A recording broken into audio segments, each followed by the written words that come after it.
Anyway, my session today will be mainly about women. That's good. Yes. We need it. And that will give you an idea about women in Egypt, not just in the ancient time, but also in the modern time, going through the history of Egypt. Yeah. I will be definitely focusing on women in ancient Egypt and how they looked at women thousands of years ago, at the time when the rest of the world were living still in caves, how they were looking at women thousands of years ago, and how this idea was developed over the thousands of years. Of course, we have lots of good examples that early stage in the Egyptian history, the ancient Egyptians realized how important women or woman was and were, and of course they were looking at women highly, and they considered many of their ancient gods as female gods. For example, here we have two pictures of goddess Hathor. Goddess Hathor, or Hathor, if we pronounce it in English according to how we write the name in the English letters, H-A-T-H-O-U-R. So we pronounced Hathor or Hathor, Het-Her, which means the house of Horus. Horus was the falcon god, the god of protection, and Hathor was the wife of Horus. Goddess Hathor, or goddess Het-Her, was one of the most famous goddesses in ancient Egypt. She was the goddess of love, music, dance, and joy in ancient Egypt. And also she was related somehow to another famous female god in ancient Egypt, was named Sekhmet. Sekhmet. Sekhmet was the lioness, the goddess of war. And we have one of the famous legends in ancient Egypt talking about the destruction of mankind. When the god Ra was very angry with what human did and do, and he decided to destroy mankind. So he ordered goddess Sekhmet, the lioness, to go and attack humans and eat them and drink their blood. That's a very famous legend in ancient Egypt called the destruction of mankind. And a famous god was the god of wisdom and writing. God Tot got involved, and he made goddess Sekhmet drunk by serving her red wine as if he was serving her human blood.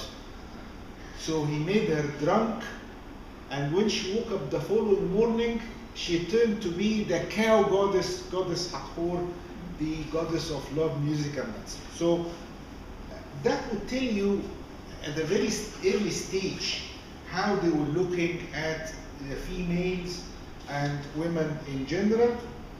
Also, we have a very famous goddess, or a female god in ancient Egypt, goddess Isis. Of course, goddess Isis, here you can see the female figure with like a little chair or a throne on the top of her head. Isis, by the way, the name Isis originally was Iset. Iset, Isa, Isis, Isis. Iset means the throne in ancient Egypt, as according to the legend of Isis and Osiris, she was the first queen upon the throne of ancient Egypt next to her husband Osiris. So back to Hathor again. Goddess Isis and goddess Hathor were two different forms of the same goddess. When you read more the Egyptian mythology, you find that sometimes they were calling Hathor Isis, and they were calling Isis Hathor. So it's very confusing. But let's deal with the two gods, as one of them got named Hathor or Hathor, and she was worshipped mainly in a place called Dendera, and then Dera is almost an hour drive north of Luxor, while Isis, this one here, was mainly worshipped in Aswan, and she got a beautiful temple there called the Temple of Philae. The Temple of Philae, the temple of goddess Isis, the Temple of Love, located on the island of Aegelica, which was one of the temples among 22 different monuments being moved and saved. During the time of the construction of the High Dam. So here we can see figure of goddess Isis. Here we can see goddess Isis as a female figure standing. Also, the throne is in front of her face. We recognize Isis because I'll show you later on some of the pictures. Very confusing when you look at the figures on the walls of temples and tombs. You get confused. You don't know who's who. So I'll teach you how can you tell the difference between Isis and Hathor, because they look almost identical. Here you can see Isis with the throne on the in front of her face. This is how we write down the name Isis. Next to Isis, a queen. The queen here was Queen Nefertari, and Nefertari was one of the most famous queens of ancient Egypt. She was married to the famous king Ramesses II. Yeah? And by the way, in the magazine this month, I have an article written about that couple. It's called Love in Ancient Egypt. It's based on true story from the history of Ramesses II and his beloved wife Nefertari. We'll come to talk a little bit more about them. As I mentioned, one of the most famous legends which actually was forming the Egyptian society and the Egyptian history over the years is the legend of Isis, Osiris, Seth, and Nephthys, which is talking about the beginning of creation when the gods had 4 children, 2 boys and 2 girls, very similar to Adam and Eve, and the 4 children of Adam and Eve, very much similar. So the 2 females, the 2 sisters were Isis and Nephthys. Isis and Nephthys. Here you can see on the top of Nephthys' head is like a glass or a cup or something like this, while above the head of Isis is the throne as usual. Also another famous legend. I'm just giving you examples from the very early stage of the Egyptian history, thousands of years ago, to tell you how important women were and how they looked highly at women in forming the Egyptian mythology. We talked about the legend of Isis and Osiris, Seth and Nephthys. We have another legend here called the legend of Ashmunin. The Ashmunin is a theory of creation, was established thousands of years ago, and Ashmunin comes from the number 8 in the ancient language, and it is about 4 pairs of gods, male and female, male and female. So Nun, Nunet, Hu, Huhet, Ku, Kuket, Amun, Amunet. Yeah? So the 8 gods, 4 males and 4 females. So this is another legend from ancient Egypt talking about the beginning of creation. And from those 4 pairs of gods, they started the civilization in Egypt. Here also we have some pictures how females were depicted when we talk about the famous queens like Nefertari. Nefertari, of course, maybe one of the most beautiful queens, but the name is always very confusing, because when I say Nefertari, some people think that is it not Nefertiti? By the way, Nefertiti is a different queen, and I will show you Nefertiti later on. Nefertiti was married to another famous king, Akhenaten, while Nefertari was the wife of Ramesses II. Nefer or Nofret means beautiful in the ancient language. So Nefertari means the most beautiful. And believe it or not, this name in Arabic is called Halawethum. So guys, you know this? Yeah, the name is still very famous name in the countryside. But yeah, they call some of the females in the countryside halawat, means the most beautiful.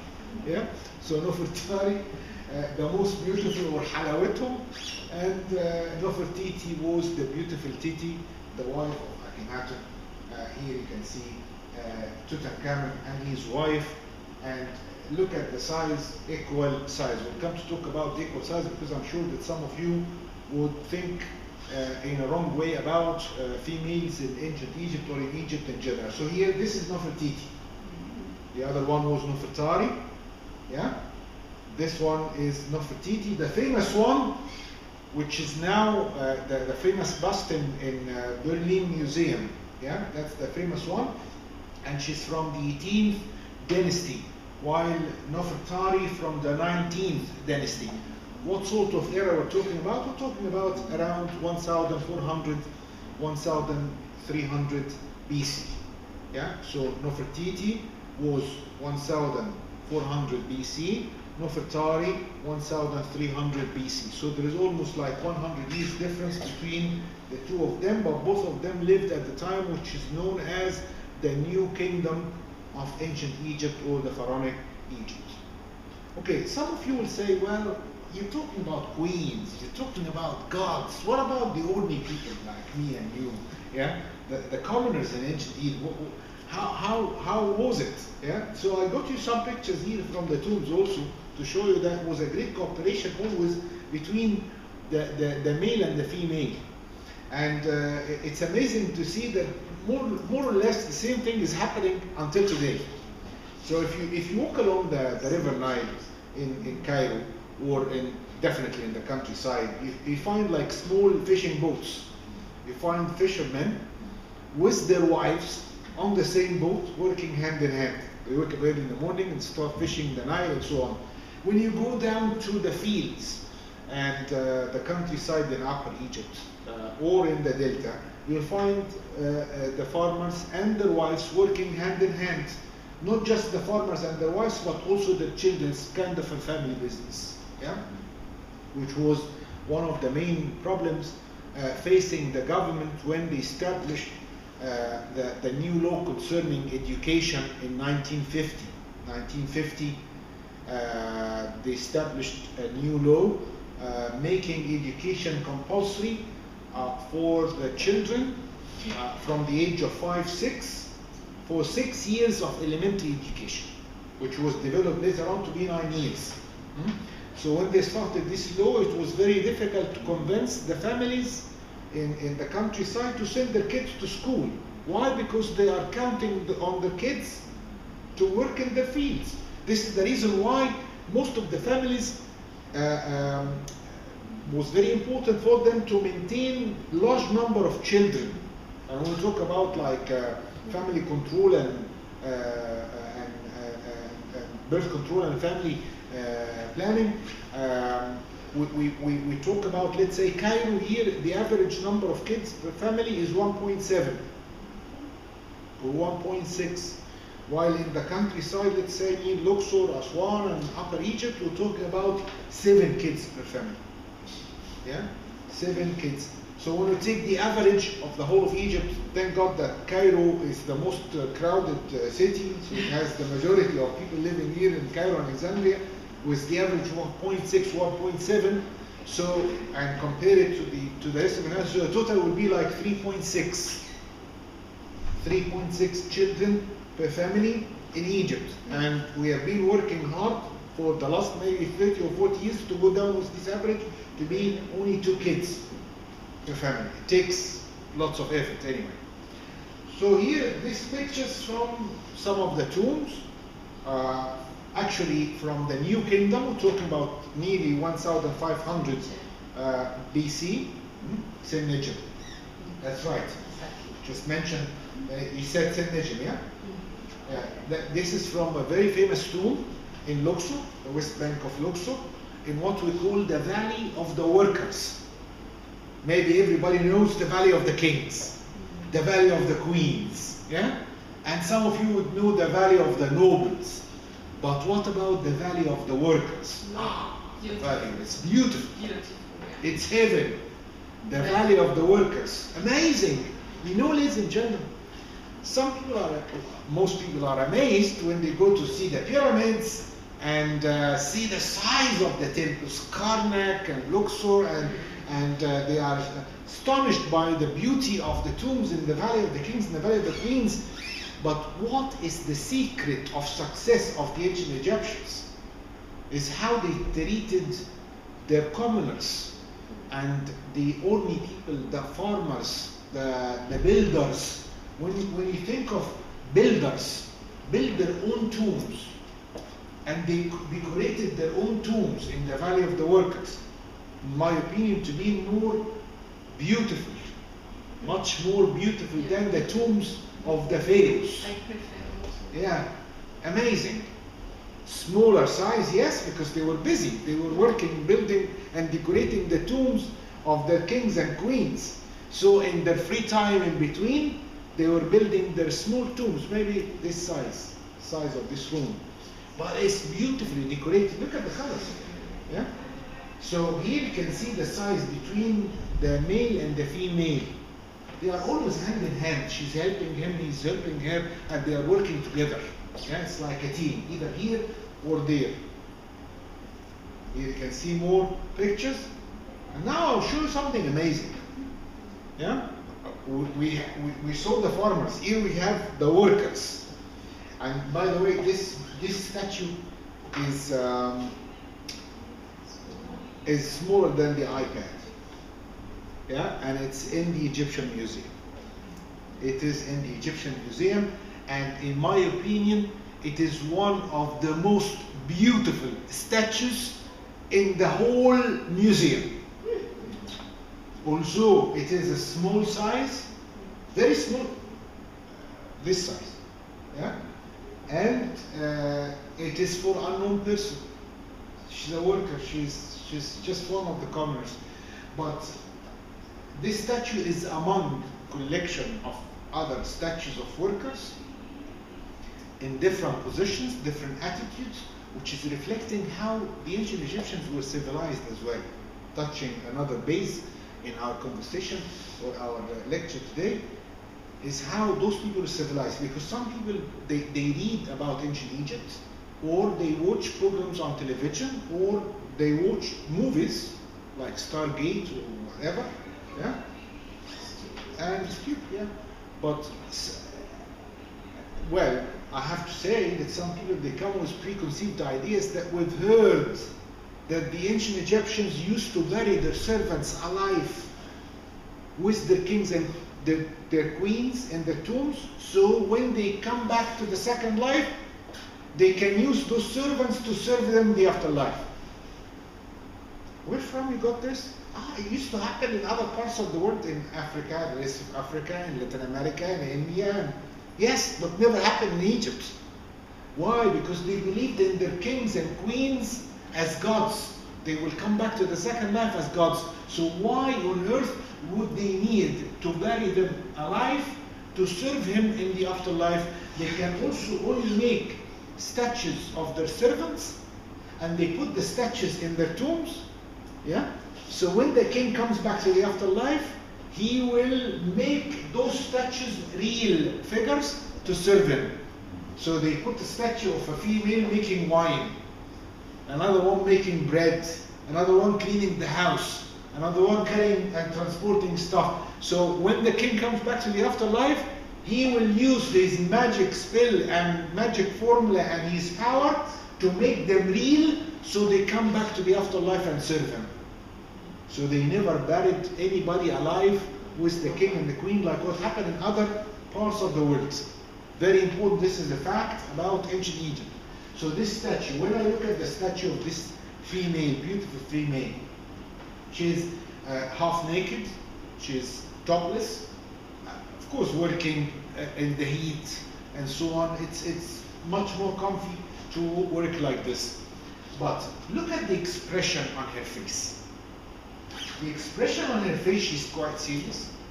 She's looking at someone. She's getting the instructions. either she's getting the instruction to do something concerning her work, or she's listening carefully to somebody talking to her. The expression on the face showing that she is busy working, focusing on what she's doing, and she's also listening to someone talking to her. The beauty of the other female here carrying a staff and a bird in the other hand. Here you can see some more of the workers and the servants as well. We have some pictures here for different servants and musicians. It was very important. Some people, ladies and gentlemen, they think that the ancient Egyptian civilization was boring because wherever you go, you only see tombs and temples. Yeah? And they are only talking about the second life. They are boring. Yeah? They are not like the Greeks, they are not like the Romans. They were talking about life, they were enjoying life. No, the ancient Egyptians loved life. Their problem actually that they loved life. And they said, okay, if we die, everybody does. If we die, our life will come to an end, yes, but we are coming back to the afterlife, which will be eternal.